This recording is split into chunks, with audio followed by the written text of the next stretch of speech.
да започнем почти на време този път. Здравейте отново на всички. Аз се казвам Димитър Димитров и съм част от екипа на Reach for Change в България. Благодаря ви, че сме заедно днес и че проявявате интерес към уебинара, който организираме в рамките на инициативата Долина на растеж. Преди да започна, за да лимитираме техническите проблеми, ви моля да заглушите микрофоните си. И също така бихме искали да ви информираме, че уебинарът ще бъде записан, за да можем да го качим на интернет страницата ни. Хората, които не са успели да се присъединят към нас днес, да имат достъп до него. Имаме превод от английски на български и обратно. Може да изберете от долната част на екраните канала, на който предпочитате да слушате. И така, както вече повечето от вас знаят, Долина на растеж е комплексна инициатива с многостранно партньорство, която цели да стимулира развитието на финансовия пазар за социални предприятия в България. Днес ще имаме възможност да разберем малко повече за това как се измерват инвестициите в социален ефект от нашия колега Пол Гарте, инвестиционен менеджер в Bonventure, немски инвестиционен фонд, един от първите в тази част на Европа, която се фокусира върху социалното въздействие на компаниите в портфолиото си. Преди това бих искал да споделя, че не сме сами в тази инициатива. Работим заедно с Unicredit Bank, Бизнес института, Форд България, ING Банк и Общинския гаранционен фонд за малки и средни предприятия на Столична община. Но да се върнем на днешната среща. За мен е удоволствие да ви представя Пол Гарте. Той е инвестиционен менеджер в Bonventure. В неговия ресор е и измерването на ефекта от инвестициите на фонда. Преди да се присъедини към Bonventure е бил консултант в различни капиталови компании, а опитът му със социално въздействие покрива различни сектори, от енергия и мобилност до здравеопазване и дневни грижи. Освен това и в борда на няколко млади компании. Така че, Пол, заповядай, добре дошъл, много се радваме, че си с нас.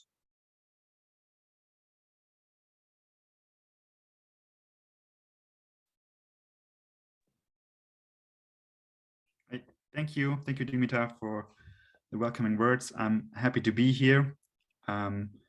Happy to support your initiative, and I think it's really important work that you are doing, and that's why I'm also really happy to be able to support your cause, and I'm really looking forward to this presentation today and to your questions. And I think Dimitar already introduced myself, so I'm based in Munich. I'm an investment manager at Bonventure, and in my function I am conducting investments, and at the same time I'm responsible for all that that's involved in the measuring and reporting of impact at Bonventure. So give me one moment, I will share my screen.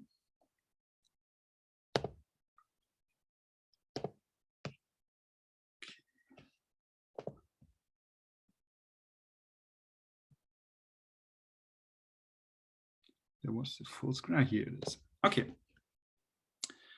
So for today, I have two topics basically. At first, I would like to introduce Bonventure, give you a little bit of the idea of what we are doing and why we are doing it. And for the second part, and which is also the topic of this webinar, I will try to give you some insights on how we conduct impact investing, how we measure, and how we report impact.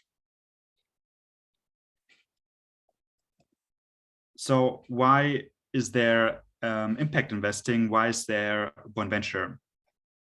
I think you all know major challenges, both worldwide, but also in your country, that have to do with the environment, with society.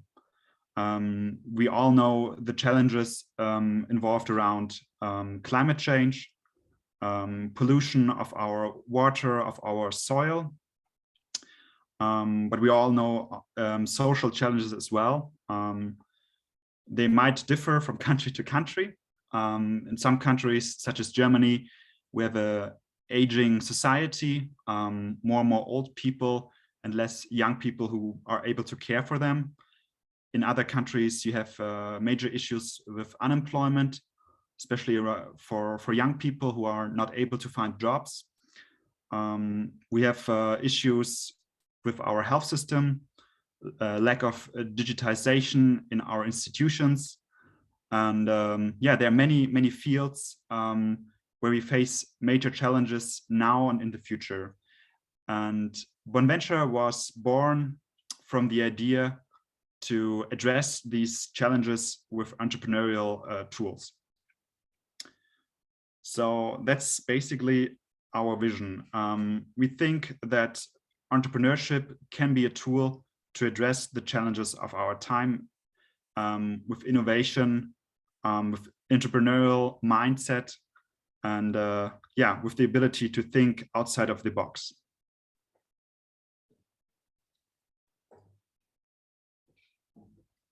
Maybe to give you also an idea how we perceive the investment world in the future, we believe that there's no trade-off between a financial and a social or ecological return. We think both these returns are mutually beneficial. So we think if you address challenges of the future, challenges that are relevant for society, you will have a valuable business model also in the future. So this combination of doing good and doing business, we do not see it as a trade-off. There is for us no either or. We think it's the new approach of investing.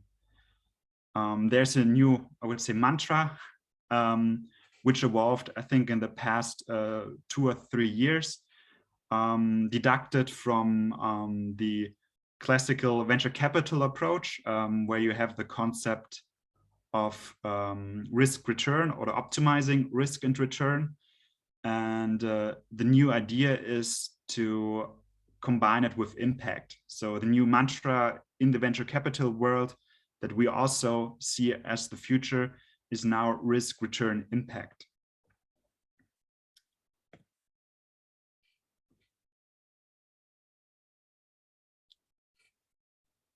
So I'd like to give you just a short overview of bond venture. Bond venture was founded in the early 2000s, I think around 2003.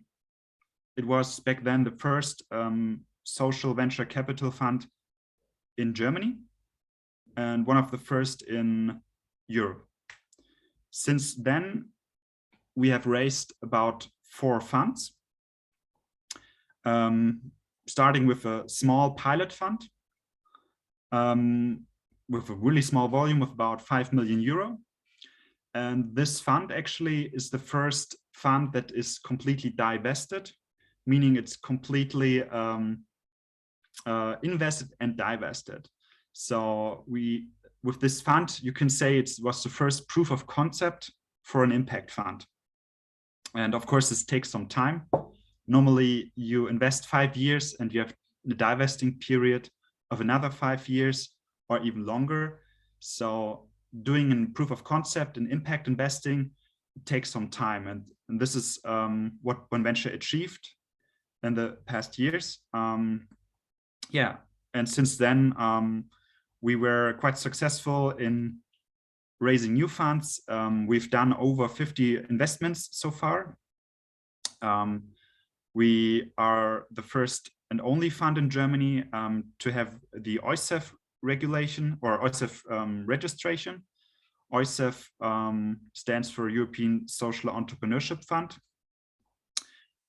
This is a special registration which sort of forces you to invest in socially responsible or ecological ventures by regulation. Some of you may have heard about the new regulation SFDR. And SFDR also tries to classify funds and their approaches into categories in the sense as you would describe how green or how impact driven they are. And I, from my perspective, see it as a follow-on of the OISEF regulation, because in the OISEF regulation, you have a lot of the elements that were now put out in this new SFDR regulation. Yeah, this is in a nutshell. I would just skip to our team. We're a rather small team still, about 6 investment professionals plus back office supporting staff.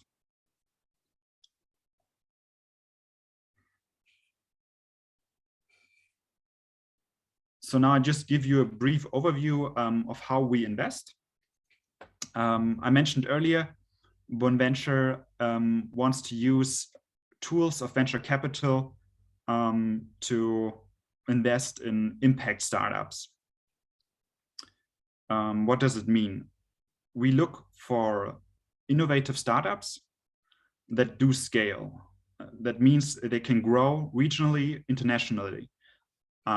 Why is that important?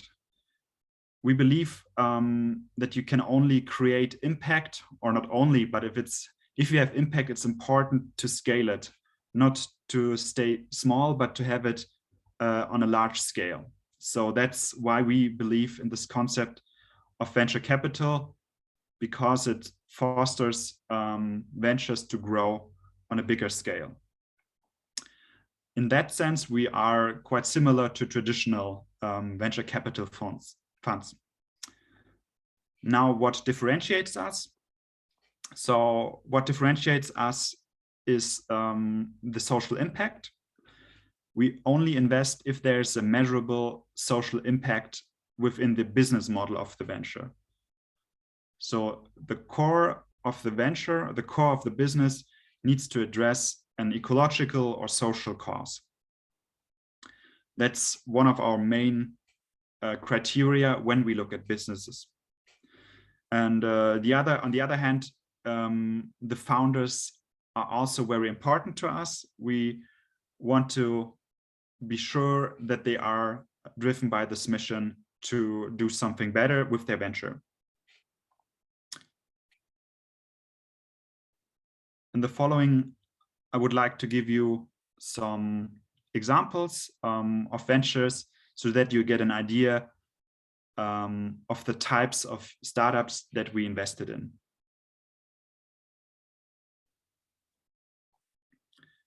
So this is one of our more recent investments. It is called Mio. Mio provides a communication app that enables the communication between seniors in senior care and their relatives at home. I would say, what is the problem that they are addressing? Well, we have an aging society. The family structures are different than they were 15 or 100 years ago. Often families are more distributed.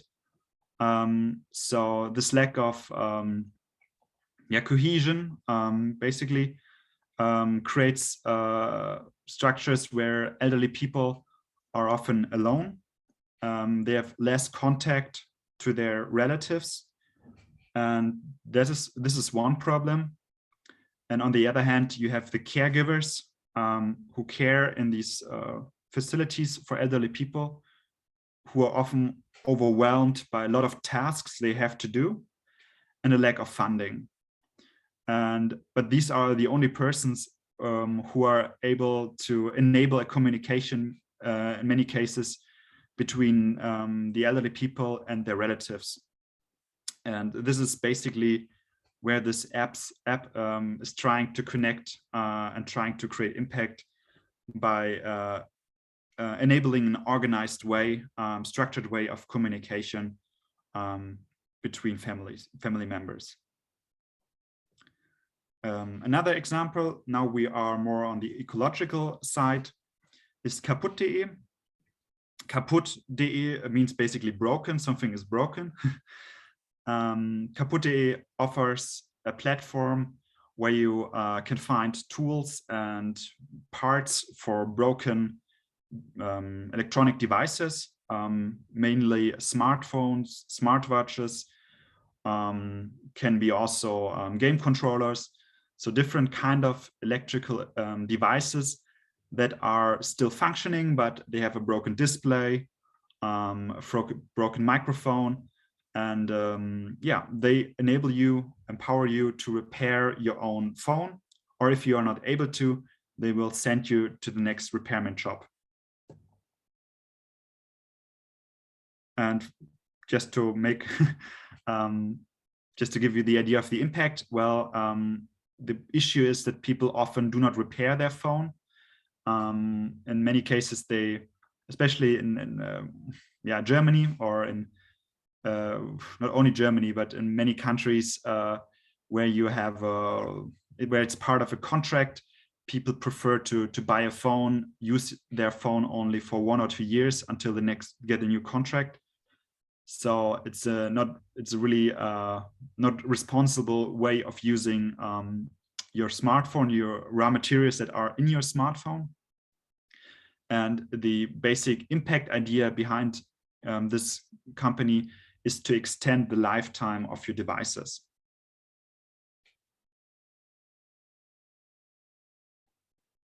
Now another ecological project called Vegatech.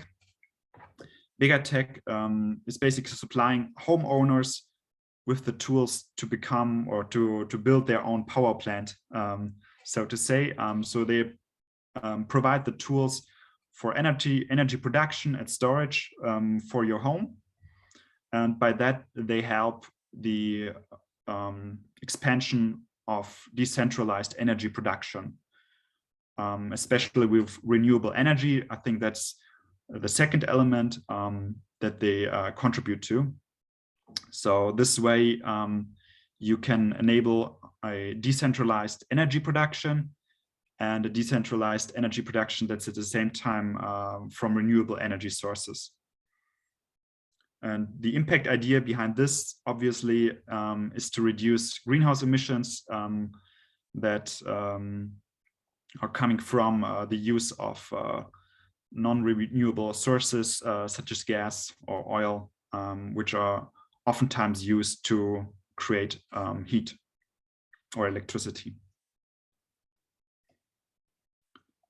And just to give you a last example, this project called Perfood, or this company called Perfood, is in the health sector. Their solution enables to measure your glucose level in your blood via a smart sensor.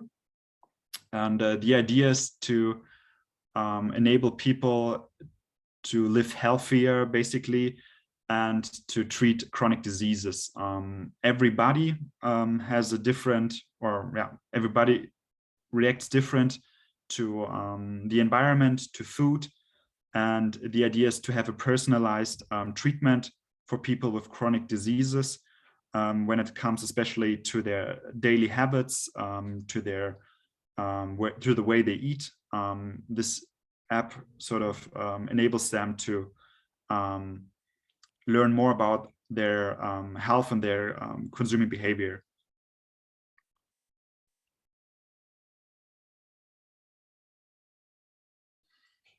So after I've given you a small overview of Bonventure and some sample investments, I want to come to the second part and give you some insights on how we do impact investing. And at this slide, I tried to bring together all the elements at first that I see are relevant for impact investing. Not sure if it's the best representation of it, but I tried to make it really condensed for this webinar. So impact investing is an investment approach. However, it's linked to many activities at a fund such as us. So at first, and here I repeat myself, is the investment thesis, the way we think we want to, or not we think, the way we think we will be successful, the way we are investing. So this is obviously part of impact investing, that we do see this double return logic, that we only invest in ventures with a measurable social impact. Second, I would say, is the general investment focus when it comes to the areas that we want to invest in. And for us, what helped us a lot to describe our investment focus are the Sustainable Development Goals of the United Nations, because they outline relevant societal and ecological issues that need to be addressed. And what I also mentioned earlier, those development goals, they have a different relevance for different regions of the world. So you can imagine that you have different goals in Germany that you need to achieve on a social or ecological level than compared, let's say, to Southeast Asia. So there are different studies who are highlighting, or that are highlighting, the relevant sustainable development goals for each country. And for Germany, the most relevant and pressing topics are climate change, the production of clean energy, sustainable consumption, but also health and education. So, and these are fields that we are especially looking at. And many of these issues that are addressed there have an impact not only in Germany, but especially in other parts of the world. So you can imagine the way we consume food, or the way we consume clothing or electronic devices has an influence on other parts of the world where these devices, where clothes are produced. So this is also one idea of why we want to change behavior in Germany. Next part, I would say, I put here the impact analysis. So if we want to invest in sustainable companies, we need to show that there's actually impact. So it's a crucial part of our due diligence to do an impact analysis. So I will, in the next slide, I will elaborate on this, but the idea is to conduct an analysis of why this impact venture is actually, or how and why it's actually creating impact, and how we can measure it. That's the whole idea behind the impact analysis. And lastly, what I would like to point out here is the idea where impact can be found in our institutions. One Venture is a fund with many different vehicles and companies, contracts that are setting laws of how we have to work. And in that sense, I just put some major areas where I think that are important to mention in that context. Earlier, I mentioned the OISEF or USEF regulation, or the SFDR regulation. So this is the way how our fund is registered. And this sets the rules of how we have to work. And these rules obviously need to be written down. So this is done in our limited partnership agreement, which sets the rules of how we have to invest, where we have to invest. It sets different rules on the investment decisions, impact goals. but also on carried interest, that's also mentioned here. So this gives the framework for the way we conduct our work. In that context, carried interest, this is especially different from other venture capital funds. Our carried interest is connected to the achievement of impact goals. So it's not only connected to the commercial success, it's also connected to the impact success. And that way, we as fund managers, we are incentivized to invest in impact companies, basically. And lastly, I mentioned earlier that we have to conduct an impact analysis, and a product of this impact analysis are impact KPIs that need to be reported on a regular basis, similar to any financial KPIs. And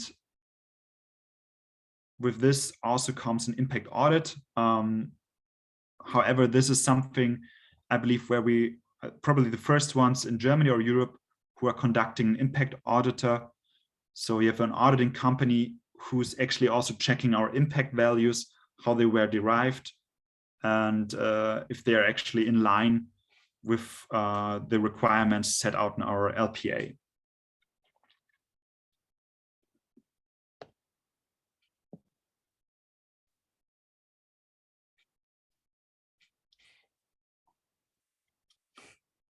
So for the last part, I would like to describe the way we conduct our impact analysis. So the idea how we can measure impact, how can we make it measurable, and this is just one part of what I've just showed to you. It's just a part of how we measure impact during our investment process, and I would like to give you two examples. I try to keep it as lean as possible, so not to overwhelm you with information here. So what we do is we use this approach of theory of change, which means we try to show that a certain activity of a company creates, or activity meaning producing goods, offering services, leads to a change of behavior of people, of companies who will do things differently, basically. So by this, we say by offering the service, people will change their behavior in a more sustainable way. By that, we will create impact. Now it can be really, really tough to come from a, let's say, a business model that offers you to, as I mentioned earlier, this example of this power plant at home, to say how does it contribute to climate to mitigate against climate change. So we need to build this bridge from the company activity to climate change. And this is sort of the bridge that we need to build between this direct measurable activities of a company to a societal level of, for example, climate change. So I would like to just show you these two examples. The first example I want to show you is the company Volunteer Vision. So Volunteer Vision is a platform that offers a mentoring program for, it used to be for I would say, what was socially disadvantaged young people, so to say, and people who are basically, I would say, on the other side, who are very successful in their jobs. They have resources, a lot of knowledge that they can share to these young people. And this platform offers to bring together these two groups. And now I would like to show you, or to illustrate this, the logic behind it, how we would now measure the impact. So what we can directly measure with this project is the number of mentoring hours, for instance, or the number of mentor pairs. So how many people are on this platform, basically. And then on the more abstract level, and that's something we cannot always measure, but by regular surveys, we can measure the achieved learning process and the satisfaction with the program. And from this, we postulate that there will be an improved equality of opportunities. So socially disadvantaged people know about or learn about how to navigate, for instance, through different institutions such as school or studies, and they get more a grip of how they can shape their future. And this is what we think will happen, and but we cannot actually show it directly from the ventures activities. That's something that we see in the long run that will be created on the societal level. Another example I would like to illustrate is more on the ecological side. This company is called Emmy. They have a sharing scheme. So that's something probably you heard about, car sharing. This is not with cars, but with e-scooters. And the idea is to offer a new way, more sustainable way of mobility. And by that, reduce the emissions that are connected with individual mobility, also the resource use connected to that. And here it's the same logic. We cannot measure directly the amount of CO2 that's reduced or the amount of materials that are reduced, but we can measure directly the number of users, and we can measure the distance that is traveled with these scooters, for instance. And from that, we can postulate, well, there will be a substitution of individual cars. And this substitution basically means there will be a saving of emissions, a saving of resources. And this ultimately will contribute against climate change and against the environmental degradation, which is connected to the use of resources, or So this is in a nutshell how we come from directly measurable output indicators from a company's activities via a chain of basically evidence-based chain to an impact on societal or environmental level. So now the question would be, how does it look when we report it? So what we do, these are some example figures. I just took this earlier example of this scooter sharing scheme. So we have the number of customers, we have the number of distance traveled, and we report these values year by year. And what we do prior to our investment is the following: is we set a target value. So we want to achieve a certain value in 3 years. So this is the idea how we measure the success of the impact venture. These target values have to be approved by our board of investors, because they are the ones who are sort of the guidance for impact. The idea is not to set wrong incentives, because we as fund managers, if we could basically set really low target values to achieve our impact goals really easily. So to avoid this, we have this board of our investors who are setting these target values. And what we then do is compare the achievement year by year compared to the target value that we set out. And ideally, after 3 or 4 years, this target value should be at 100%. Of course, this depends on how well this company is doing. And then you could think, well, we can do it on a company level. We could also do it on a fund level. And that's basically what's illustrated down here.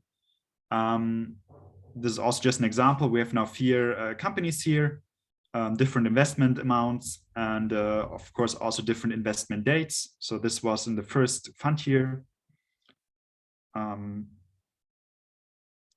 And what we now just simply do is we put these target achievements that are calculated year by year for each venture.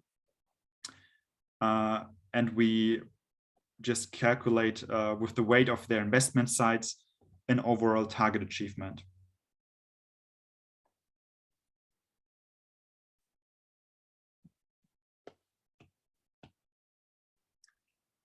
So this is one way how you could aggregate. And on the right side, it's simply a curve that illustrates over the years how this target achievement can be in the future. So this is just an example.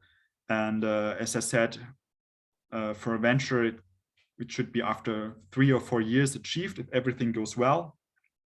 Of course, if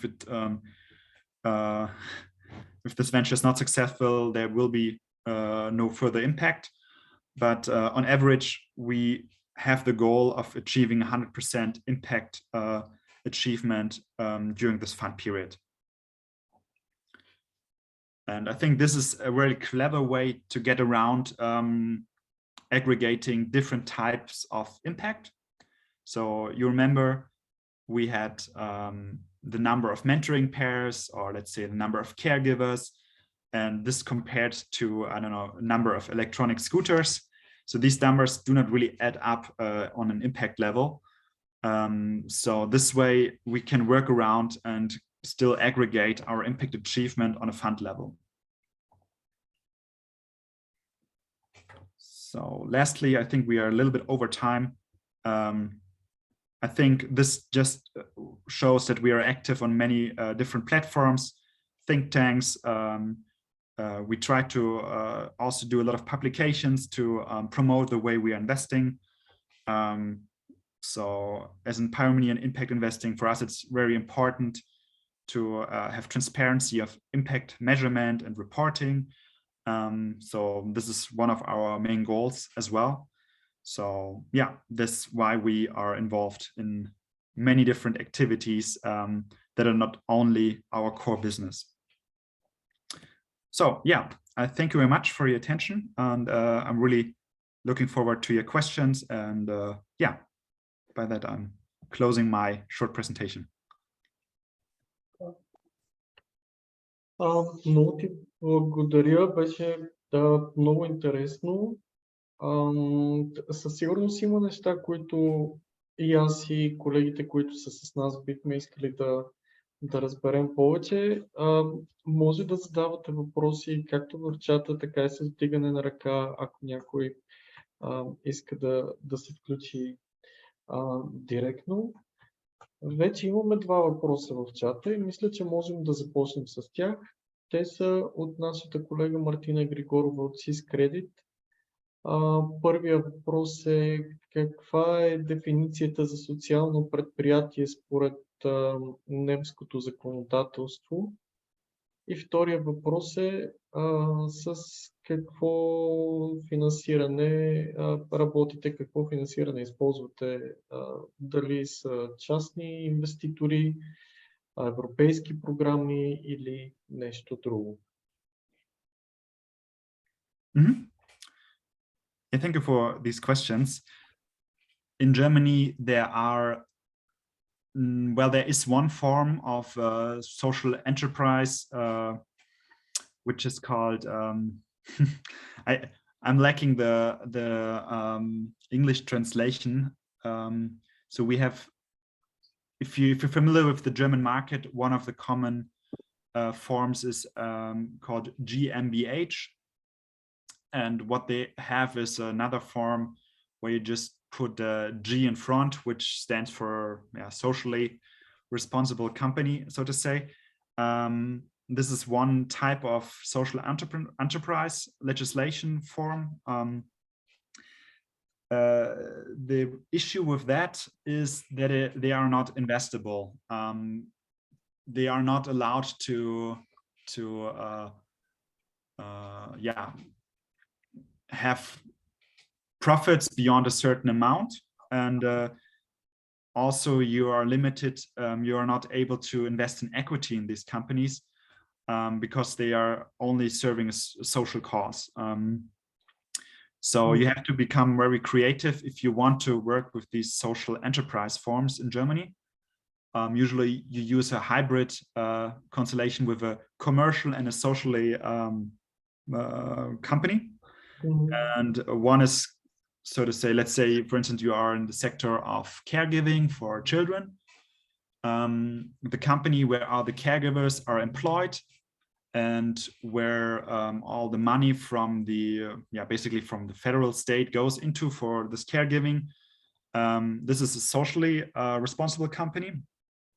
But this one you cannot invest. So you usually have another company that is sort of around organizing everything. It provides the IT infrastructure. It provides the tools to set up new caregiving places, the whole setup, investments that need to be made. So this company is sort of around the whole project management. And so with these two types, you have like a hybrid construction. You can invest in this commercial form, but you're not able to invest in the social responsible company. And there's a lot of discussion to change this, to make the market, to have a better access to finance for these kind of companies. But yeah, at the moment, the market is not yet, from that perspective, suited for social responsible companies. You have to work with these hybrid constructions. And yeah, that's something that we did a lot at Bonventure in the past years. In the more recent years with our newer funds, we have less of these constructions. I think it has to do with ongoing professionalization of the sector. So what does it mean? Basically, the concept of, let's say, impact venture, social venture, you can name it as you like. There's more knowledge about it. Young people from universities, they know the concept. They know how to set up this company in a certain way. So way more professional, and the business models are much different compared to 10, 15 years ago. So that's something that we have seen, and that's probably why we, on one hand, probably do not need these kind of companies, this kind of legislative form for them at the moment. That's a long answer. The next question was regarding to the funding from the EU and other programs. So there used to be, so our third fund, so the fund before this current fund, received a funding from the EIF, the European Investment Fund, and they had a special vehicle called Social Impact Accelerator, or SIA. With the Social Impact Accelerator, I think they funded probably, I don't know, 20 impact funds around Europe. So Germany, Spain, Italy, France, UK back then, also Hungary, I remember. So this was especially targeted to social impact funds. However, I'm not sure if they have set up a new fund that is dedicated to this cause. Our current fund, Bonventure 4, has not received any funding from national programs or the EU. We currently have only private investors, mainly from family businesses. Yeah, that's our core group. Usually it's the next generation, the younger generation of these family businesses who want to use the money they have actually for a good cause, to stimulate basically a transformation of our socio-economic system.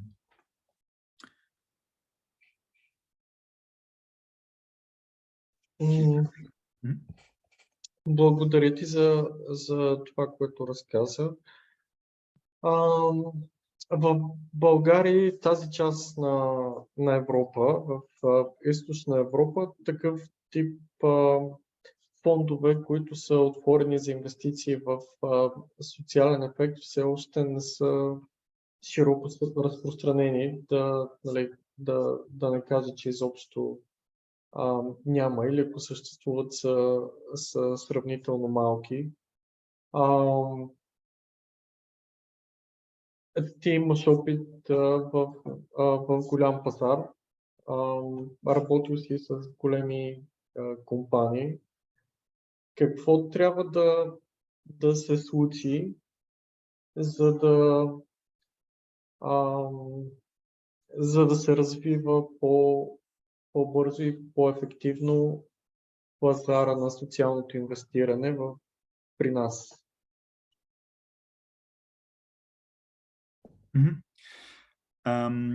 So it's true, Germany has developed in that sense with impact investing is one of the biggest markets in Europe. On the other hand, Venture was founded almost 20 years ago, and it took probably 15-18 years until this whole market started to become actually larger, and everyone now talks about it. But this only happened 3 or 4 years ago. Before then, it took quite some time until something at all happened. So I think this is something that takes some time. However, I believe now things are moving faster. So I think it's important to probably get partners who are want to explore the market in Southeast Europe, who see opportunities there. Of course, it helps if you are part of the Bulgaria is part of the EU. I think this is a major plus for Bulgaria, which really increases the attractiveness for investors. I think it has to do with basically comes down to many factors. How effectively can you foster your ecosystem at the startup level? I think it helps to look at some role models in the US or in Europe, where you have really active support of entrepreneurial activities at, for instance, university level. That's something that I saw in Germany, which helped a lot. And then, of course, the idea would be not only entrepreneurial activities, but also sustainable entrepreneurial activities. And this is like one way to push this concept and to attract investors. It's probably not that easy, but I think you need to sort of create this environment that that you have probably with corporations, partnerships with corporations, partnership with universities, that makes it easier to get into the market. Probably find larger funds who set up a vehicle just targeting this market. There would be different ways to think about it, but I have to admit I'm not an expert on how to develop this market in the most effective way. I can just talk from my experience. What I saw was quite successful especially when there were corporations with other countries, other universities, other investors who basically adopted best practices for a new market, and which was really helped them to accelerate the development of the market there.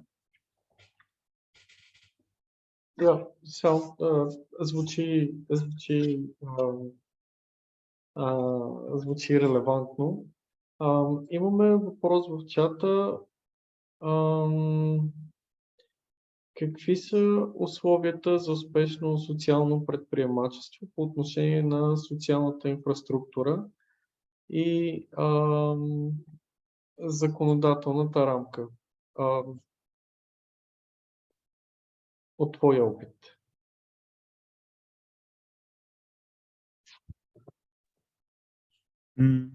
So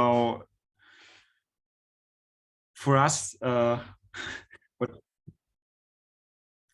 I think what was important or is important now is the change of EU policy. which fosters companies to show impact on certain dimensions. So there are different new regulations that force basically companies to report on their impact, on the way they I don't know, apply ESG policies. I think there's a low entry.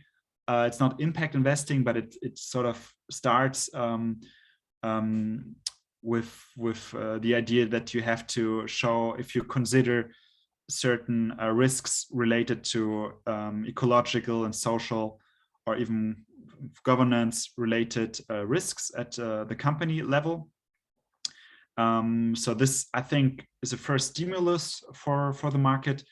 Another aspect could be the transparency of the supply chain. There's a new law where you have to show, basically the way where your goods are coming from, how they are produced, and so forth. These are different aspects that stimulate this change on a would say policy level. But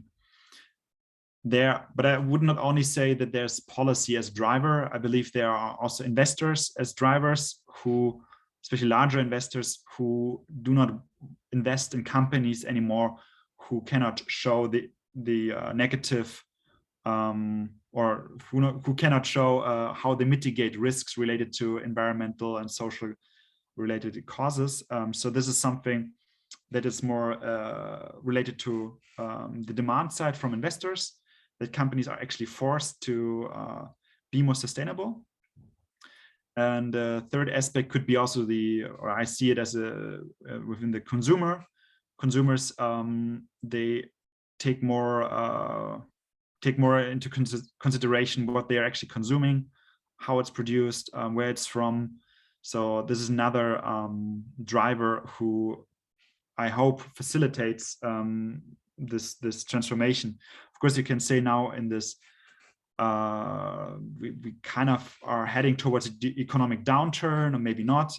At the moment, we see it in Germany that people are less likely to buy organic food, for instance, because they try to save money, because energy costs raise and all the costs basically raise due to inflation. So there are some backlashes, or like it not always works, but ultimately I think this is a major trend that you cannot turn back. So it can be sort of prolonged by these events, but ultimately I think both from investor side, from the consumer side, but also from a regulatory side, there are many trends that are actually leading towards more sustainable business activities.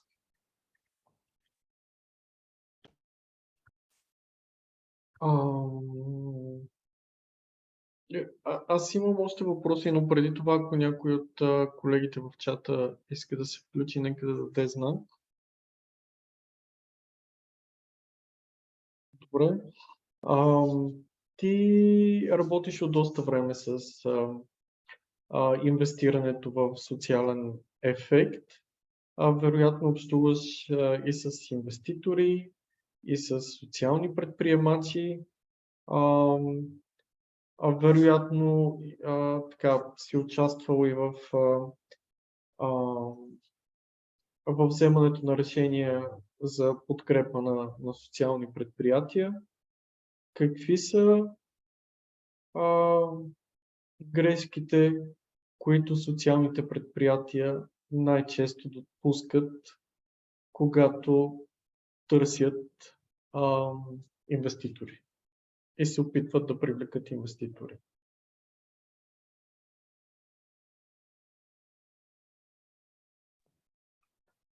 Really good question.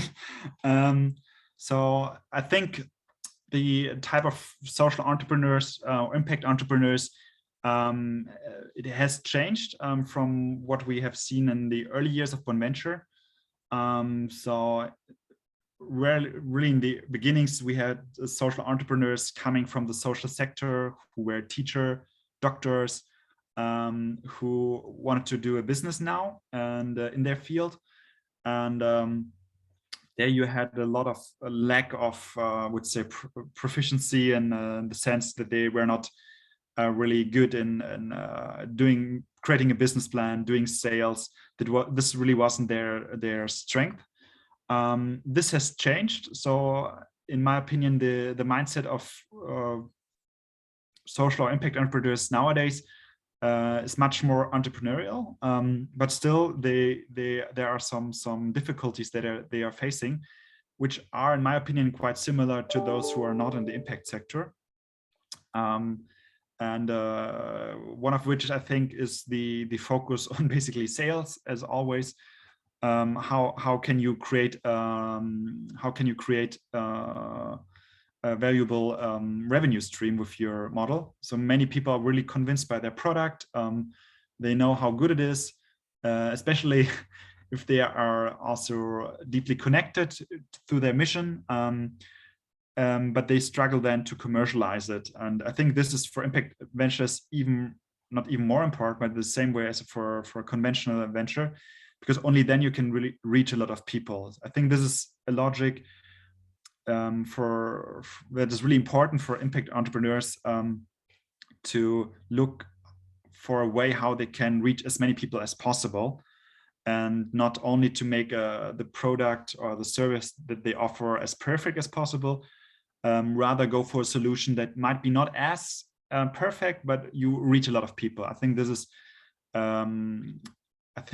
major aspect. And another another aspect I would like to mention in that context is the question of complementarity in your team. And this, I think, goes in the same direction. You need to have a team that has complementary skills. Let's say you have a mental health app, you're a psychologist by training, and you have a really smart solution that helps to treat many people with mental health issues such as depression, anxiety. However, you are not able to make it look, let's say, nice to have it reach many people. So then you should find someone who can support you in making a really nice looking product and finding new ways to bring it to people, how to communicate to people that they probably would need this solution. So this is, I think, another aspect to it, complementarity of the team, that is really important. I think also for investors, that's what we look at, especially when it's a young startup. The founders are the most important resource, because the idea or the concept can still adapt, the market can adapt, but the people who are executing should be prepared for this, and also to be willing to go the long run, to invest their time into this. So this is, I think, really crucial.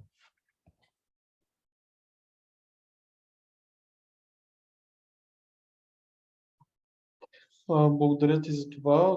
Очевидно и при социалните предприятия в България има още път, който трябва да бъде извървян, и уроци, които трябва да бъдат научени. Ти спомена, че Bon Venture подкрепя различни бизнеси, от екология до здравеопазване, образование, дневна грижа и така нататък. Все пак, можеш ли да отличиш някакви теми, които напоследък или в близко бъдеще смяташ, че ще бъдат привлекателни за инвеститорите?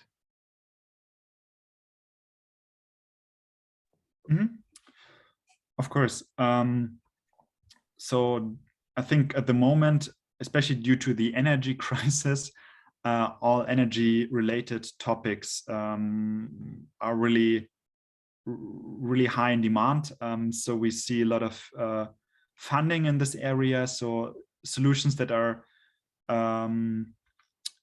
fostering the development of the employment of new ways to produce energy are really high in demand, and I think they will be for many years now. So this is a very attractive market. And the other market that I see at the moment, and this has to do also with the pandemic or the consequences, are solutions that are evolving around supporting public health systems. We've seen that there's a lack of professionals in this area, lack of funding. And in Germany, you have an aging society. So you have less people or more people who are getting sick or need to be more extensive treatment, and less people to fund it or to basically work in the sector. So this all that, especially in Germany, all that is related to demographic change, especially health system. There are a lot of solutions that are highly in demand. And if I think about Europe, what I think of another field that I think can be very interesting is this concept of direct sourcing. This is more way from now, more forward looking into these areas of how we consume food or even clothes, different types that are produced. I see a lot of models that are trying to enable a direct marketing, so to say. A very, I would say, popular example is a company we are not invested in, but I think it's really interesting, called crowd farming. So what they are doing is connecting producers mainly from, they are founded in Spain, so mainly from Spain, but also Italy, I think Greece as well, with consumers in Central North Europe, with goods, mainly oranges, olive oils, different types of fruits that are produced in South Europe. And they send it directly to consumers without any intermediary. So this sort of way of direct marketing of products can be, I think, very attractive business model. And I've seen also examples, let's say with Bulgaria. I think Bulgaria has a huge potential in this sector of producing vegetables, fruits, and is compared to Spain massively underdeveloped. And I think there's a huge potential in for these type of goods as well. So this is something that I also saw, this direct marketing of products, not necessarily food, can be also clothing, for instance, other goods. Can be, I think this concept can be applied to many types of goods, basically. And it allows a more easy market access if you have a good, well-made platform. You do not need a massive infrastructure behind it. And you can directly address consumers in other parts of Europe, for instance.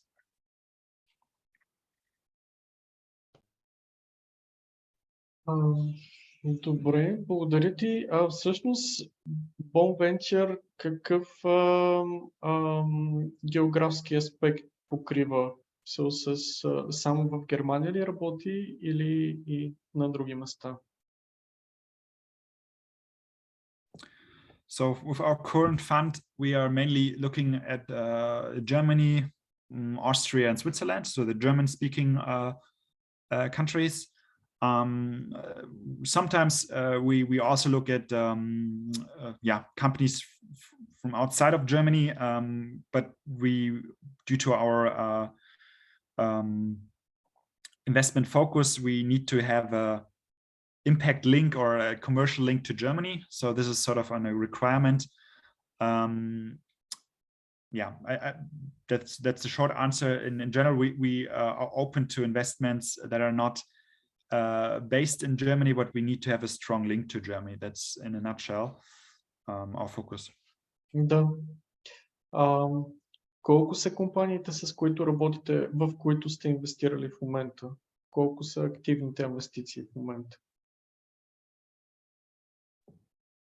So at the moment, I do not know it by heart, but I believe around 12 probably, spanning 3 funds. So we have some investments left from our second fund, but most of the active ventures are from the last 2 funds.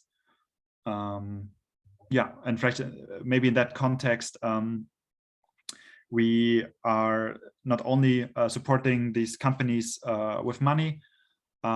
We are usually have a board function, so we advise these companies at the board level. We try to support them in strategic questions when it comes to how to build up your organization, how to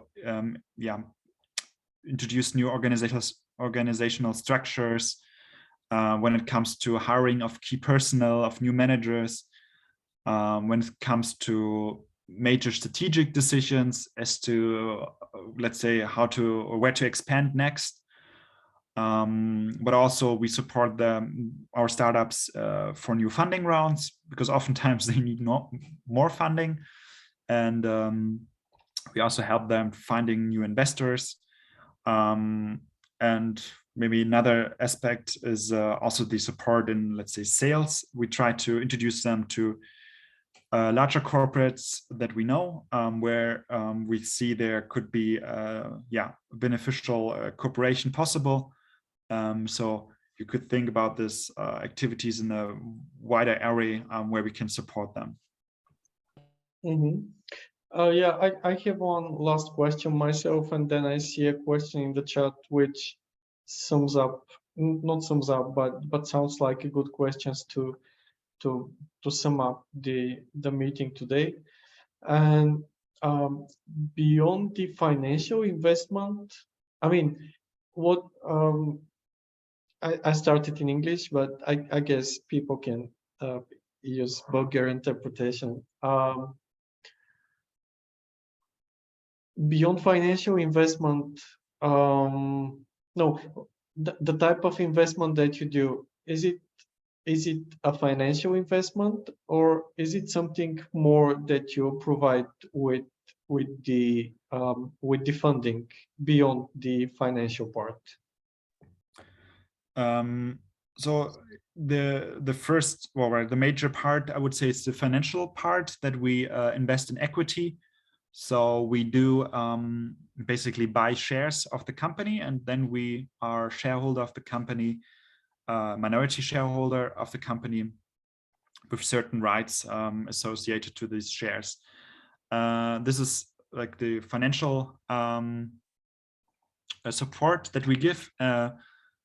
On the other hand, and this is something that we have not measured directly, but of course, we spend a lot of time supporting the startups with our insights, with network, with tools. So of course, we have this financial support, but we on the other hand try to provide also this non-financial support. And here, major focus of our activities is also the whole topic around impact measuring, impact communication. So we try to show them company, or we actually do an impact analysis with them. We try to show them how they can basically apply their metrics also in marketing, in sales, because it's often a really nice tool to differentiate your company from other companies if you can actually show what you're creating beyond your product. You can also show the benefits of your product, and this is something where we see our strength, to this connection of impact communication and with the company's activities, basically. В началото ти спомена, че компаниите, с които работите, трябва да бъдат investable. На български не знам точно как да го кажа. Такива, които са подходящи за инвестиции, вероятно. Може ли да кажеш малко какво всъщност означава за вас това? Какво означава investable? So I think this also varies from investor to investors. for us, investable means that they have reached a certain proof of concept, proof of market, which means they have their product is developed to a certain, or their service is developed to a certain stage. They have customers who are using the products, who are actually paying money. So they are beyond this pilot phase. They have reached a broader customer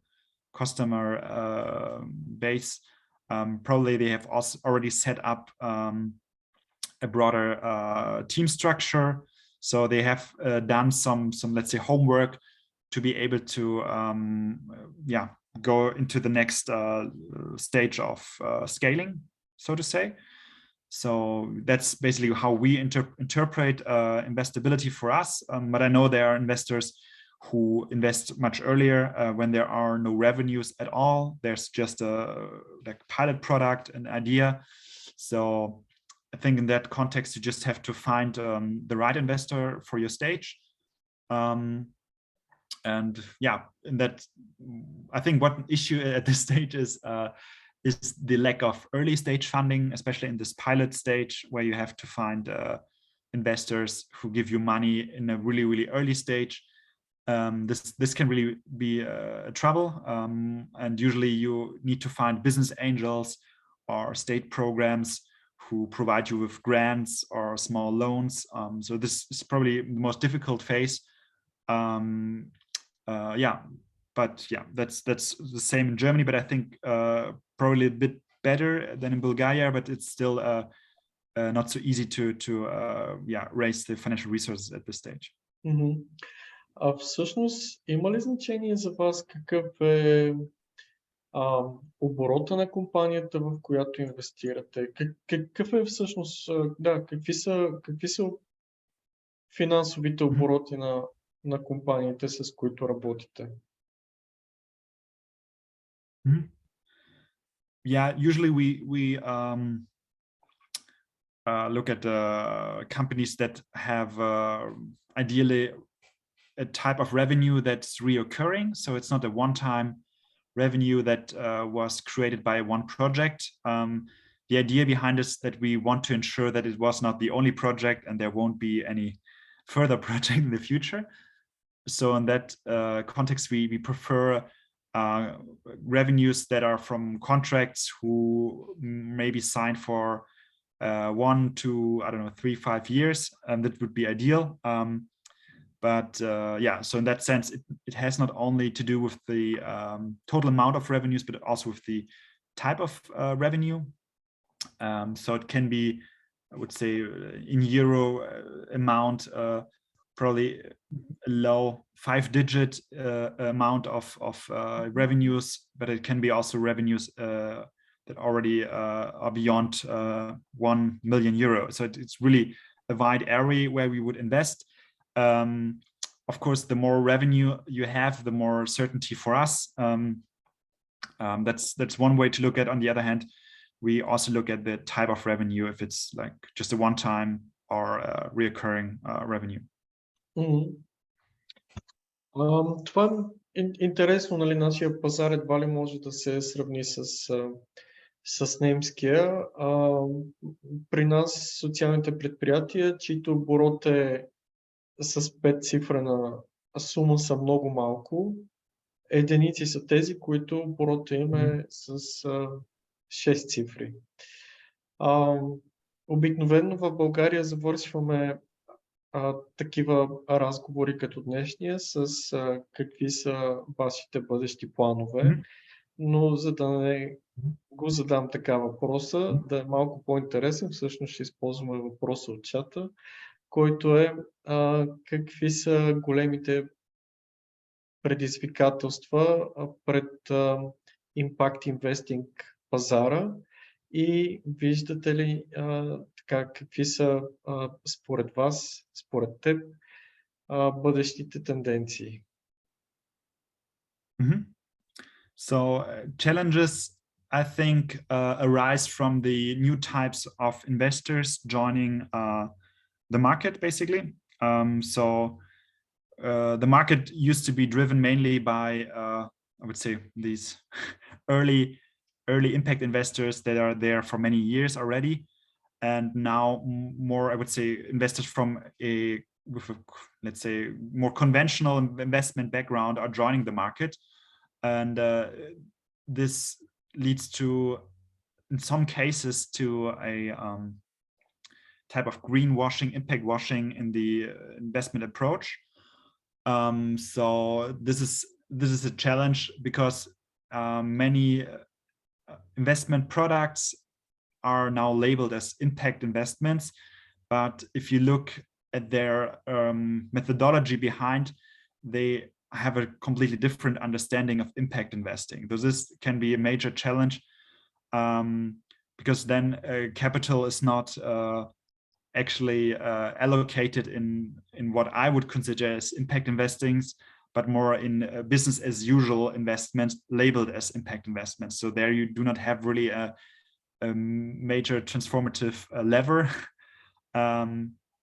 So this is, I think, a major challenge to actually make transparent the way money is invested and what is actually meant by impact investing. I mean, this SFDR regulation is targeted at creating this transparency for investors. However, the way it's currently applied, it does not really, to me, it's not the final solution, so to say. It's the first approach. But yeah, this is a major challenge also for impact investors who try to be competitive in this market, and who are basically overwhelmed by big money who's labeling as it is impact investing. This is a major challenge, in my opinion. And yeah, what trends in the market do I observe? I think there must be a standardization of impact investing, standardization of methodologies. So the methodology I showed you is used by other impact funds as well, but I believe it won't be used, at least not in this way, in the future on a large scale. So there must be some more standardization to it. But this can be really, I would say, a complex process, because you have way more stakeholders involved. So I think this whole standardization is a major trend in the future. In that context, I also think about the whole topic of monetization of impact as part of the standardization, so that you try to translate impact KPIs into monetary values to make them more comparable. There are various projects working on this, but I think this is still a long way to go there. And the same standardization can be also probably made for these impact chains that I tried to show you. You could also think about to have some standardized impact chains, how impact is created. And you could probably make some standard assumption for certain industries, have some, I mean, industries are defined concepts. You could probably develop a set of impact chains, impact KPIs, and monetization of impact KPIs. So there's a lot of room for improvement, I think, but it's still, it will take some time due to the complexity, I think. So that's basically what I expect to happen, but it will take some time. Много ти благодаря за това, че прекара днес час и половина с нас. Надявам се да имаме възможност да се срещаме отново и да продължаваме да си говорим. Със сигурност за нас е полезен всеки опит, който вече е приложен някъде, и уроци, които вече са били научени, са добре дошли и за нас. Така че благодаря ти за разговора ни днес. Утре продължаваме с друга среща. Този път ще се включим от Министерство на труда и социалната политика, където с ресорния заместник министър и експерти от Министерството. Ще си говорим за публичните политики, за насърчаване на социалното предприемачество. Виждате линка за утрешното събитие в чата. Ще ви очакваме и там. Благодаря на Пол още веднъж и на вас лека вечер. Thank you so much. Bye bye.